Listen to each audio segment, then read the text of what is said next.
Bueno, buenas noches. Nosotros tenemos el tema de engranajes rectos. Quien les habla, John González, mi compañero Diego Muñoz y Johan Caro. Entonces, bueno, los engranajes rectos, ¿qué son? Este tipo de engranajes usualmente se usan para movimientos lentos. Están montados en ejes paralelos, haciendo que haya una transferencia de un movimiento entre un piñón y otro, haciéndose muy confiables para sus usos finales. También entregan empujes axiales. Son muy usuales en las cajas reductoras, pues donde los vemos con regularidad. Bueno, en los ejes paralelos se usan para reducir la velocidad en dichas cajas, que son en las que más los vamos a encontrar, y entrega más potencia. Dentro de todo esto, la lubricación es un tema muy importante y es de las más complejas, porque entre estos piñones hay mayor contacto y entre las caras de los dientes.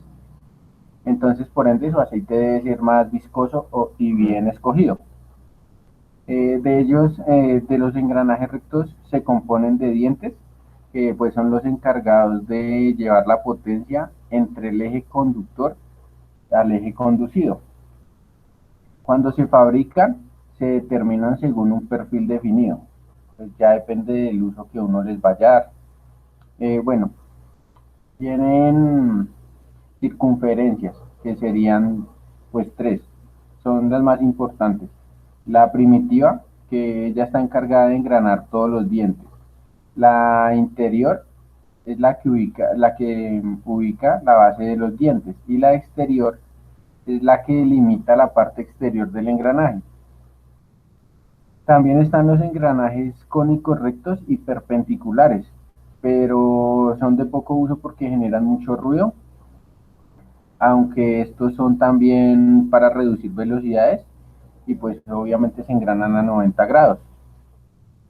Bueno, como dato histórico, en la imagen de la mitad encontraron que existía una calculadora astronómica que fue allá entre el año 150 y 100 antes de Cristo. Esta calculadora está compuesta por 30 engranajes de bronce aproximadamente, dientes triangulares, con trenes de engranajes epicicloidales. Eh, Según los datos registrados, ese tipo de engranajes se vinieron a descubrir a mediados del siglo XIX.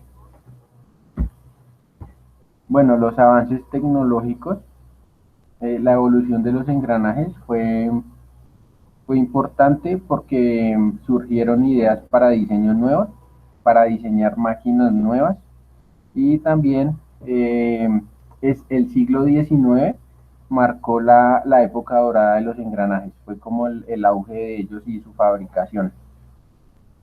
Los engranajes se clasifican de dos formas básicamente, los paralelos, pues que son los más comunes y los más sencillos de mecanizar, ya que se usan barras de acero o de material que se necesite. Se lleva a la fresa, donde su proceso es muy rápido y es económico, no es tan engorroso. Y los cilíndricos rectos que se usan para velocidades pequeñas y velocidades medianas. Bueno, los tipos de engranajes, tenemos el sin corona, que estos están diseñados para transmitir esfuerzos, grandes esfuerzos. También se usan como reductores que entregan gran potencia, por lo que en general trabaja en ejes que se cortan a 90 grados, como pues se puede ver en la imagen. Este mecanismo también debe tener buena lubricación, porque en ese tipo de engranajes hay mucho desgaste por fricción. Entonces el paso del tornillo debe tener de 1 a 8. Y siempre pues la corona debe ser una aleación de bronce para mitigar la fricción y pues porque si llega a haber un error de operación o algo, pues el bronce al ser un material más blando, entonces es el que más va a sufrir y obvio es el que más fácil se deja mecanizar y fundir. Tenemos también los, los planetarios, que son engranajes episcoidales. Bueno, siempre el planetario es un eje que transmite la rotación a los satélites, los cuales se engranan a la corona que está internamente. Este tipo de engranaje se usa en los automóviles, en sus transmisiones básicamente. Son los que reparten la potencia a cada llanta, ya sea, sean 4x4 o 4x2, no importa. Tenemos también los engranajes de cremallera. Bueno, esta sí se constituye como una barra o una platina dentada y está considerada como un engranaje infinito, con un engranaje de dientes rectos de diámetro menor y sirve para dar apertura, cierre y avances o retracciones en equipos como los tornos, como por ejemplo el desplazamiento de los carros longitudinales. También sirven las máquinas de diferentes posiciones para dar aperturas o movimientos que sean simétricos. Tenemos también los engranajes por cadena, son los más utilizados en los motores, están también presentes en las bicicletas, en muchas máquinas industriales. Bueno, en las bicicletas sirven para variar de velocidad y de potencia. En los automóviles, pues en los motores básicamente se encuentran eh, como la cadena de repartición, que es la que lleva la potencia a la transmisión. Y en las máquinas, pues hay muchas máquinas que también transfieren potencia o velocidad por medio de ese tipo de transmisiones o simplemente generan movimiento.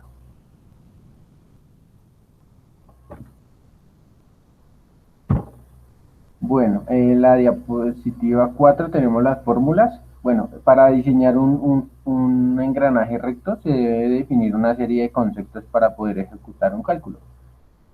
Donde Z es el número de dientes, de P pues es el diámetro primitivo, el diámetro externo, B es el pie del diente, DI es el diámetro interno,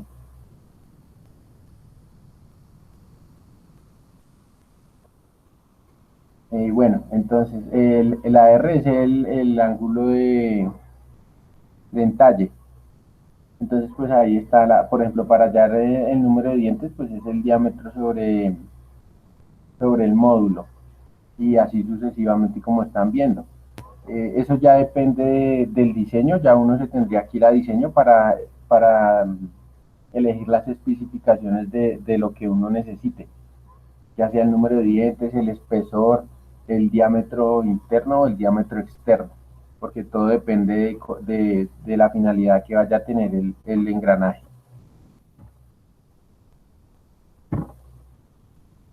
Bueno, también tenemos los fallos que son muy comunes en cualquier tipo de engranaje.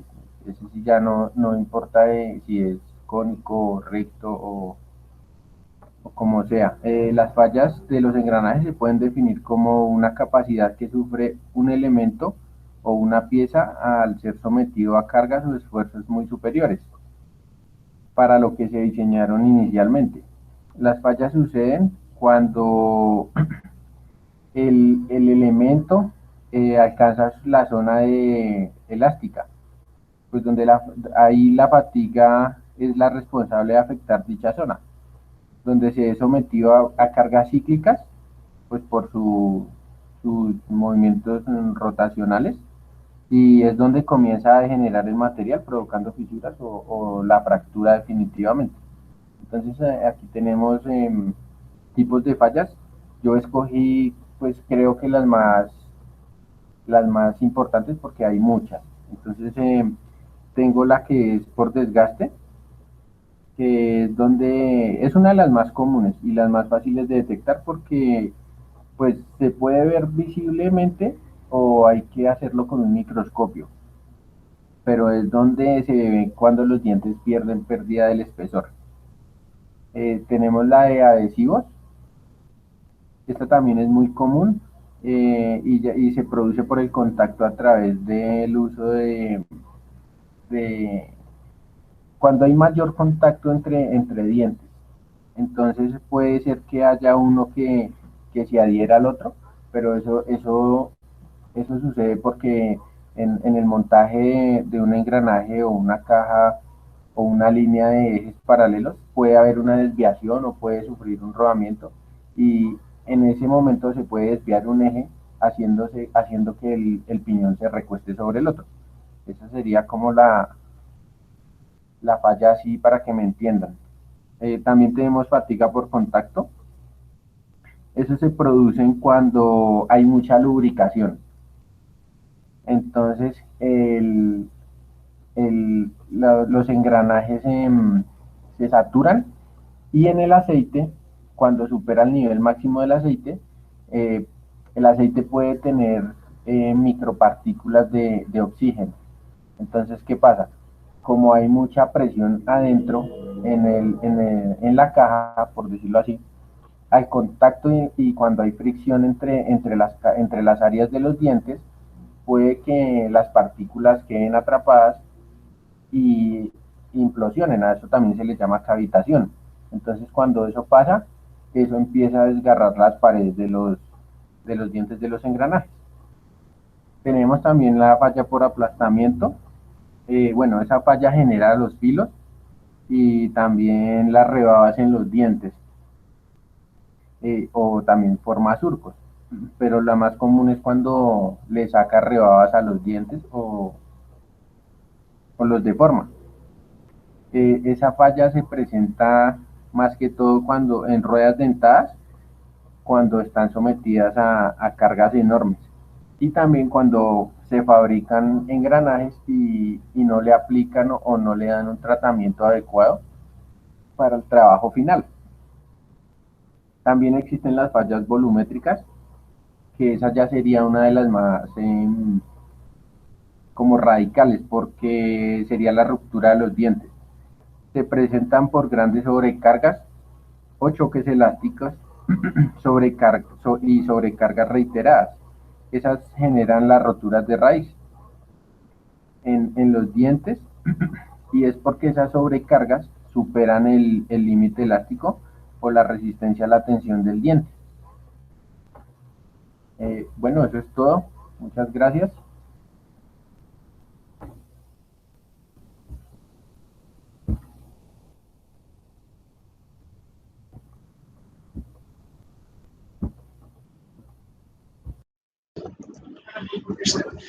Buenas noches, mi nombre es Johan Caro y yo les voy a compartir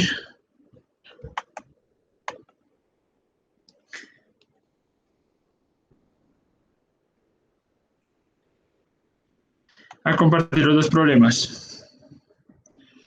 Entonces, los problemas que encontramos fue que primero me dice que obtenga la razón del engrane, el paso circular, la base de paso, diámetros de paso, rayos de paso, distancia entre centros, el ADEDU, la profundidad total, holgura, diámetros externos y me pregunta si se incrementa la distancia entre centros con un 2%.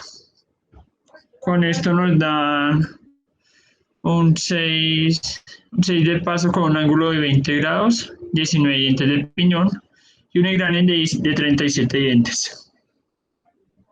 Entonces empezamos con la razón del engrane que se calcula con el número de dientes del engrane sobre el número de dientes del piñón, que sería 37 sobre 19, que esto nos daría 1947. El segundo es el paso circular, que se determina pi sobre el paso del ángulo, que así nos da 0,524. El siguiente sería el paso base, que lo podemos determinar multiplicando el paso circular por coseno de 20 grados, que esto daría 0,492. Los diámetros de paso los determinamos sobre el número de dientes de piñón sobre 6 del paso del ángulo, que esto nos daría 3167. El otro diámetro se selecciona es el número de dientes de engrane sobre 6 del paso del ángulo, que nos daría 6167. Para hallar los radios, entonces cogemos el diámetro y lo divido entre 2.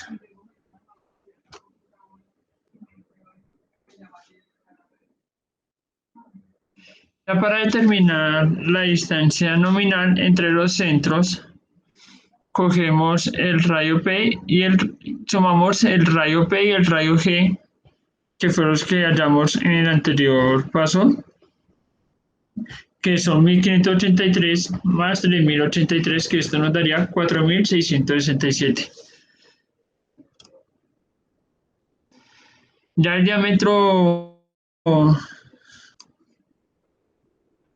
ya para hallar el radio utilizamos la tabla.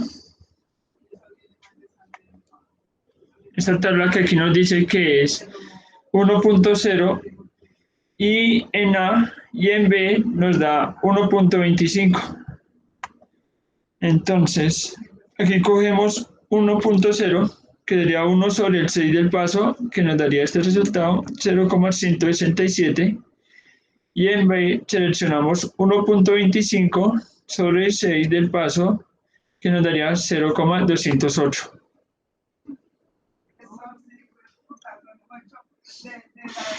Para hallar la profundidad total sumaríamos los dos resultados. Con eso nos daría 0,375. Y para hallar la diferencia, solo sería restar B menos A, y así nos daría 0,042. Para hallar la distancia, usamos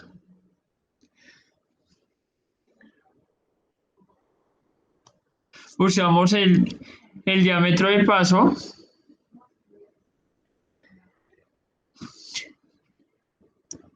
El diámetro de paso más 2 por A, que eso nos daría 3501.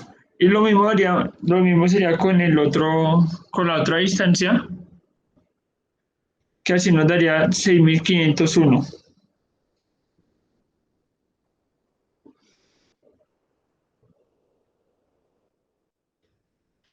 Aquí vamos a proceder a la pregunta que nos hicieron, que si hay un aumento del 2%, entonces el ángulo sería igual a coseno a la menos 1 por coseno sobre 20 sobre 1.02.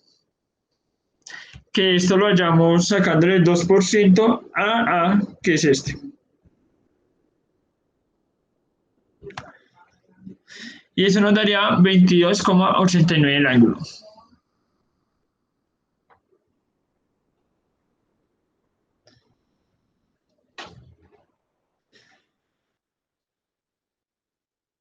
Aquí vamos a solucionar el ejercicio 2, que me dice que debo determinar los torques y las cargas que se transmiten sobre los dientes del engrane en un tren de 3 engranes, que contiene un piñón, un engrane. Calcule los diámetros del engrane, así como los componentes media y alternativa de la carga transmitida sobre cada engrane.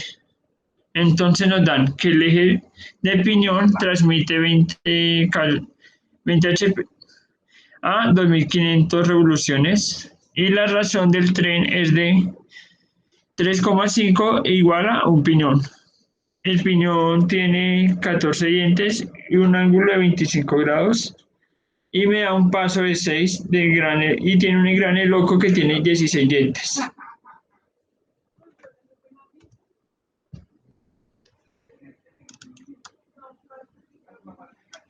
Entonces comenzamos con obtener el número de dientes del engrane. a partir de la información dada. Entonces nos daría que es, entonces aquí ponemos 3,5 por 14, que son los 14 dientes del piñón y los 3,5 de la razón del tren. Y esto nos daría 49 dientes. Ya para hallar el torque sobre el eje, entonces seleccionamos los 20 por 6.600 que nos está dando el problema. Y sobre 2.500 por 2pi sobre 60.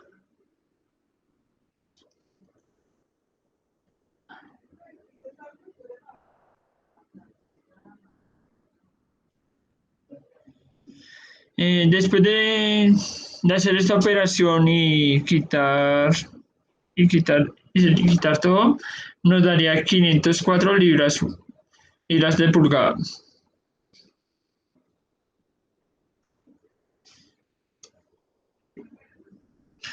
Ya para hallar el torque de salida, seleccionaríamos los 3,5 que nos están dando por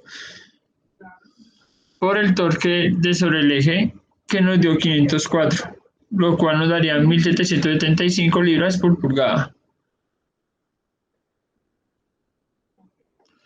Aquí vamos a hallar el diámetro de paso, lo cual sería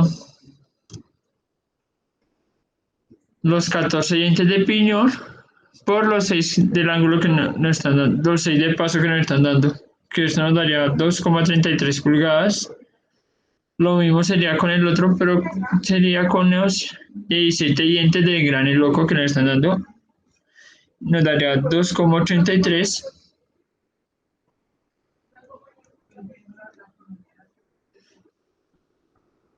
Y ya el otro sería el primer resultado que hallamos, que es el número de dientes del engrane, que nos daría sobre el 6 del paso, que nos da 8,17 pulgadas.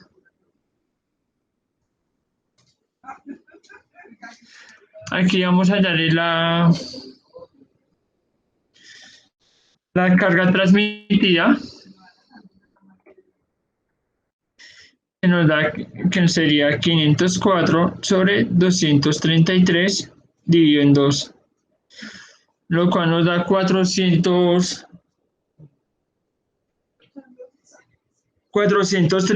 libras. Y la carga, vamos a hallar los componentes de la carga radial, lo cual sería 432 de la carga transmitida por la tangente 25 grados, lo cual esto sería igual a 202 libras fuerza, y la carga total sería de 432 de la carga transmitida sobre coseno de 25 grados, lo cual sería igual a 477 libras.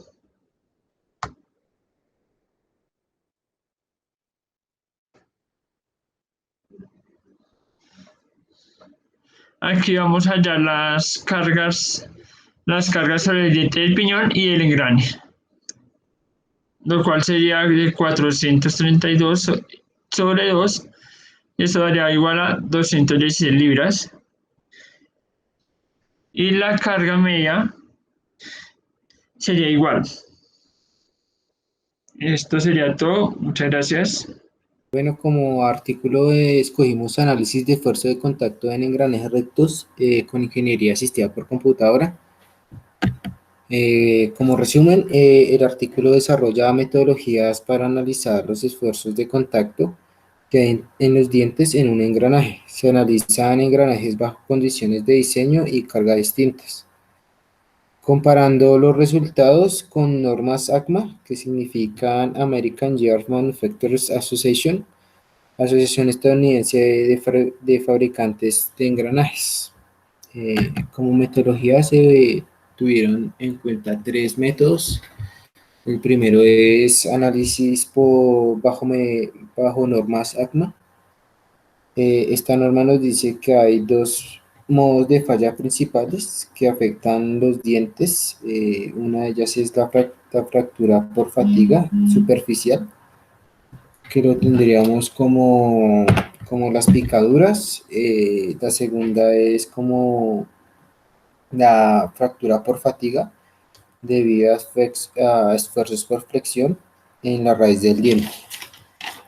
Para este análisis se tomaron en cuenta la entrada de transmisión de los piñones con 1750 RPM, con una salida de 670 RPM, velocidad de rotación de 1750 RPM, con número de dientes de piñón de 21 dientes, un número de dientes de engranaje que sería el mayor de 55, un paso de diámetro de 10, ángulo de presión de 20. Como segundo análisis se tiene como el criterio de Hertz y de Buckingham, que se considera que si dos cuerpos con superficies curvas se presionan entre sí, el contacto puntual o lineal cambia a un área de contacto.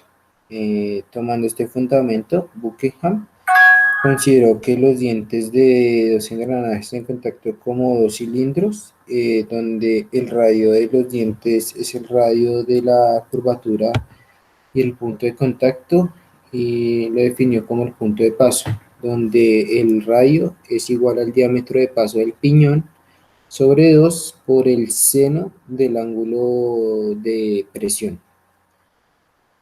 Ya como como el tercer método se tomó la análisis por ingeniería asistida por computadora, que consiste en utilizar el método de elemento finito, que es una técnica para analizar diseños de ingeniería, donde se hace un mallado que consiste en dividir en numerosas piezas pequeñas que se le llama elementos. Para iniciar el análisis aplicando el CAE, que significa Ingeniería Asistida por Computadora, se modela un puñón, en este caso se utilizó el software de SolidWorks, donde se toma el punto más crítico de fundamento, que es el de los dientes, donde el diente recibe, donde un par de dientes reciben toda la carga. Se inicia una simulación aplicando sobre el área de contacto con una presión de 110,05 KSI, donde se utiliza una densidad de mallado muy finita para tener unos resultados más precisos. Como resultados, entre el CAE y el ACMA hay una variación aproximada del 25%, pero esa distancia del 25% se justifica porque a la hora de hacerlo con el CAE no se tuvo en cuenta la parte de factores de corrección, entonces eso afectó mucho a la hora de los resultados. En la gráfica se observa que el CAE presenta una tendencia similar a la del ACMA, teniendo pues un error del 23,24%, pues aclarando que fue por lo que se dijo antes, que es por lo que no se tuvo en cuenta al momento de aplicar el software, lo de factores de corrección.